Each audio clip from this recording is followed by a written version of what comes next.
The year is 1413. The usurper King of England, Henry IV, is dead. Henry V now ascends the English throne. Domestically, Henry V corralled the English state into order, and once stabilized, turned his attention south. With Henry's ascension, the claim to the French throne came with it. This historic claim came 75 years beforehand after King Edward III claimed the throne in 1340 due to his relationship to his uncle, the King of France, Charles IV. Decades of fighting before Henry V's crowning came as a result of this claim to the French throne. Henry V would continue the fight. Being the great-grandson of Edward III, Henry assumed he could claim the French throne as well, sending envoys to Paris demanding the ceding of the territories of Normandy, Touraine, Maine, and for his claim to the throne to be acknowledged. Henry himself believed these negotiations would be fruitless, and as such prepared for war even before the envoys returned with a French response. Charles VI, of course, laughed at the thought of ceding most of the French territories back to England after decades of fighting to reclaim them. Knowing this, Henry V would begin the invasion.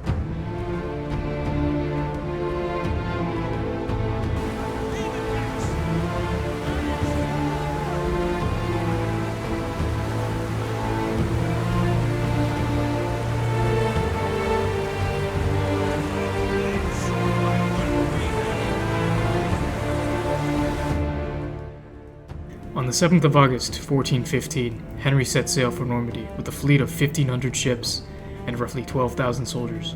By Tuesday, the 13th of August, Henry's fleet had reached Normandy, landing 3 miles west of Harfleur. On Saturday of that week, Henry moved with 3 battalions to siege the city. King Henry's army would take its time surrounding the city. Luckily for him, the city would not receive any significant support from the French monarchy, who were busy organizing a proper force to meet Henry's army in a pitched battle. The siege would last for over a month, resulting in Henry's army being reduced to less than 10,000 due to disease spreading among the ranks. Over a third of the force was either killed or had to return to England. The denizens of Harfleur would either have to pledge their fealty to Henry V or be expelled from the city. Once under his control, Henry prepared Harfleur for a siege from the vengeful French, whom he believed were ready to retake their city. In truth, he gave the not yet ready French army time to prepare itself for the upcoming battle. Lacking ships and a way to send a message home, Henry would march his army along the northern coast of Normandy with the intent to cross the Somme River, using the Blanchetaque ford. This course of action would nearly mimic Edward III, who had marched the same route decades before him, before the Battle of Crécy. Henry's plan was to cross the river and then march to Calais for the sake of bolstering his forces. Unfortunately for Henry, Blanchetaque was reported to be heavily defended. With the goal of evading French armies and direct confrontation with a vastly numerous force, Henry would march his army along the course of the Somme, intent to either cross through an undefended and unravaged point, or to march around it entirely. Marching along the Somme to reach the head of the river, Henry's army engaged little pockets of resistance from towns and hamlets, none of which impeded his march. Good fortune would soon come to Henry, as his scouts would soon discover an undefended ford which his army would use to cross. Now moving northwards towards Calais, Henry avoided pillaging and plundering the French country, except to collect direly needed food supply for his army. It was after crossing the Somme near Péronne, French heralds approached Henry with a message that challenged him to battle. In response to this, Henry brazenly sent a message back essentially saying, "If you'd like to fight me, you know where to find me. Not in a castle, but on an open field." At some point on the road towards Agincourt, Henry was made aware of a large French army in the area. This was likely figured out by the churn of the roads they were passing over. Large trails of mud with hoof, wheels, and footprints imprinted into them. On October 24th, before crossing the river Tournoi, the English would spot a French army taking up position across the river. Both armies assembled into formation, and after an hours-long standoff, the French would break formation and march up to Agincourt. Crossing the river, Henry would quarter his army at the small hamlet of Maisoncells, just a mile south of the soon-to-be battlefield. Open battle with the French would now be unavoidable. The night of the battle was one of silence for the English. King Henry ordered complete silence throughout the entire encampment. The French had suspected the English to have either been in such small numbers that they had not make a ruckus, or to have fled during the night. The French army could be heard loudly rejoicing and psyching themselves up for the upcoming battle from their encampment. The battlefield was between a triarchy of towns: Agincourt to the west, Trémécourt to the east, and Maisoncells to the south, with forests surrounding all three. The field on which the battle would soon take place on was a recently plowed field, filled with mud and wet terrain due to heavy rainfall during the night. By the late medieval period, most professional soldiers were known as men-at-arms, or sergeants.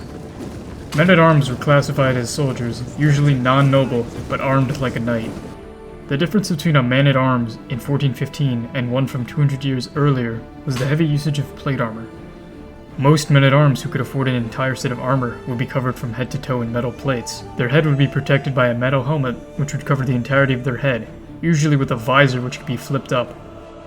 Their shoulders and elbows would be protected by curved metal pieces called spalders and couters, allowing for flexibility in moving their joints, with the spalders covering from their shoulders down all the way to their elbows.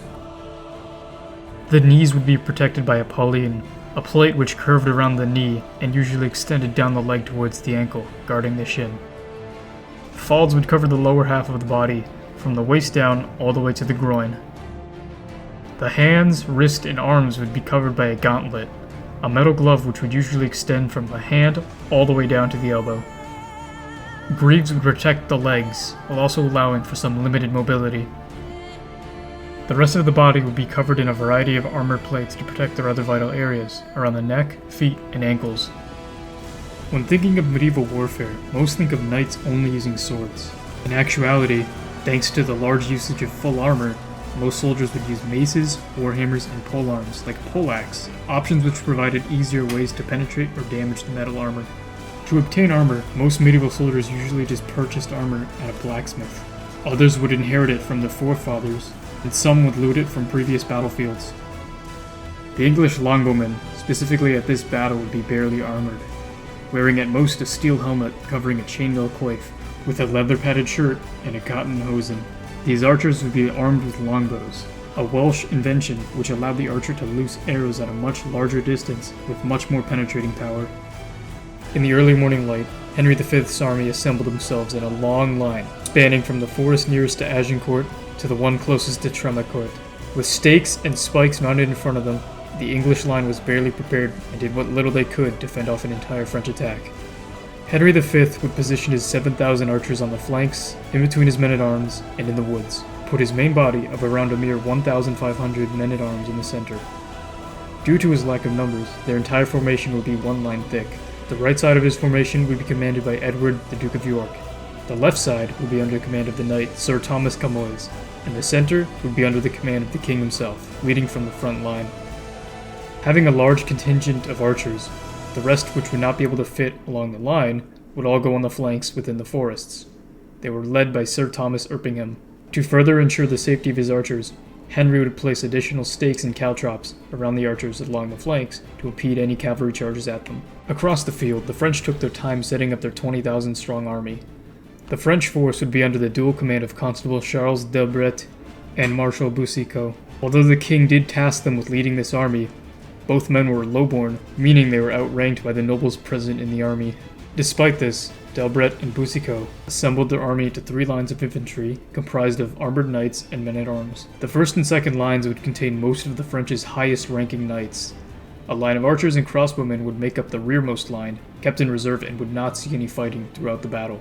On the flanks, large contingents of French cavalry were placed, led by 12 blood-related princes to the French throne. Despite outnumbering Henry's army by nearly 12,000, the French did not immediately charge into the fray.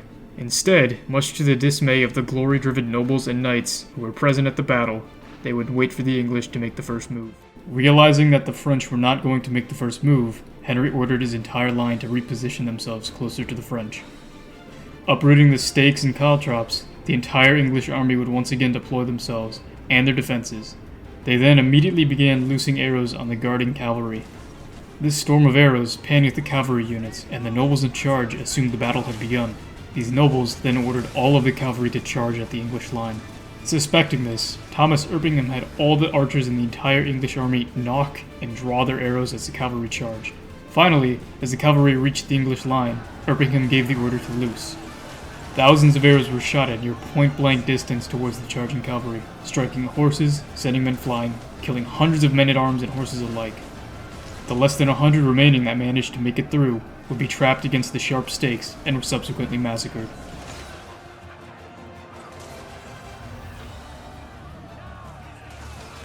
At the same time as the French cavalry charged, the English camp and baggage train would be looted and pillaged by a number of peasants led by a Burgundian lord. This group of raiders would ransack much of the camp, stealing food and riches, including one of Henry's crowns. After watching the cavalry rout, D'Albret's vanguard of knights marched through the mud towards the English. A combination of the mud, which was now even more hard to traverse thanks to the previous charge, the heavy armor, and the retreating cavalry horses and horsemen, caused the originally organized first line to be completely disorganized before meeting the English. Before even being able to enter a melee with the English, the French line would be swamped by waves of arrows from the longbowmen on the flanks and in front of them. The waves of arrows caused horrific losses for the advancing French line, ultimately leaving the first line completely exhausted and undermanned by the time they reached the English. Despite their losses, the full weight of the French vanguard crashed into the English line, immediately pushing them back, before Henry's men-at-arms pulled together and halted them. As a brutal melee unfolded, the second French line of infantry pushed forwards to reinforce the van. However, this push created a crush upon reaching them, resulting in much of the reinforcements not engaging. The French were so compacted together in the mud that most could hardly lift and swing their weapons. Many suffocated in the mud standing upright, leaving piles of bodies several feet high. Although the French had been suffering grievous losses, the English were not untouched. Edward, the Duke of York, was slain, and Henry, upon hearing of his brother, Humphrey, the Duke of Gloucester, was wounded, took his guards and valiantly defended his brother until he was dragged from the battlefield. Henry himself was nearly killed, being hit in the head with an axe, causing a portion of his helmet to be badly damaged. Overall, the English were slowly becoming fatigued and were nearly broken. Fortunately for them, once the longbowmen on the flanks had run out of arrows, they picked up whatever weapons they could find, including stakes, mallets, and axes, then charged into battle to alleviate the pressure off the center. By noon, the French were routed, and those who had not escaped the melee when they had the chance would become surrounded and surrendered. With the bulk of the fighting over, Henry organized and separated the French prisoners. Those of higher-born status, significant knights, nobles, and officials, were kept away from the lesser status knights and men-at-arms. The English had taken around 2,500 French prisoners, nearly outnumbering his entire force of armored soldiers. At some point during the processing of the prisoners, King Henry received word that the French were regrouping and about to attack the rear of his army. This report was likely a misconception about the raid on the baggage train. Fearing the French prisoners taking up arms from within his formation and attacking, King Henry had commanded his army to slaughter the French prisoners. To his surprise, his nobles refused to carry out such a massacre. Thus, the king had 200 of his low-born archers to slaughter all of the lesser-born soldiers and captured French knights alike. After watching in horror as the English slaughtered what remained of the first two lines, the third line and any remaining French forces retreated in terror. Henry would not pursue them due to the exhausted state of his dwindled army and his ransacked camp. At the end of the day, 5,000 Frenchmen lay dead on the field, and 120 nobles of the great French houses were slain, with the English only suffering around 600 killed and wounded. Marshal Boucicaut would be captured along with many prominent nobles, which were ransomed back to France. Boucicaut himself would not be so lucky, as he would die in captivity about 6 years later. Constable D'Albret had died in the fighting, leaving the French army unable to reorganize and attack the English. The loss of most of the French nobility put the kingdom on its knees. Hundreds of nobles and most of the blood-related princes were dead, leaving many castles and keeps vacant. The French court would now have a few hundred less members. Entire French noble bloodlines would be wiped out at Agincourt. The next day, Henry reached Calais, and by mid-November, he would sail back to England. Henry V was victorious, having humiliated the French and winning much support from the lords who followed him. In the treaty following the battle, the French would cede all of the lands from Harfleur through to Amiens and up to Calais. Later, in 1419, Henry would take the entirety of Normandy from Carentan to Rouen. After the assassination of the Burgundian Duke John, Henry V would secure an alliance with Burgundy. These actions would force the French to sign the Treaty of Troyes, which recognized King Henry as the rightful heir to the French throne and the French regent. Henry would also be wed to King Charles's daughter, Catherine of Valois. In the treaty, it was stated that his heirs would also take on the throne after his death. Unfortunately, these triumphs would be short-lived, as Henry's health deteriorated during the sieges of Melun and Meaux.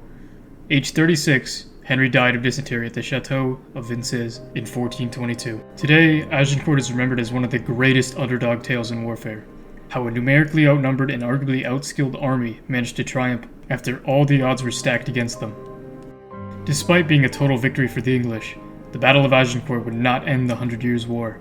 The war would drag on for another 38 years, resulting in a French victory after the complete removal of England from the European continent.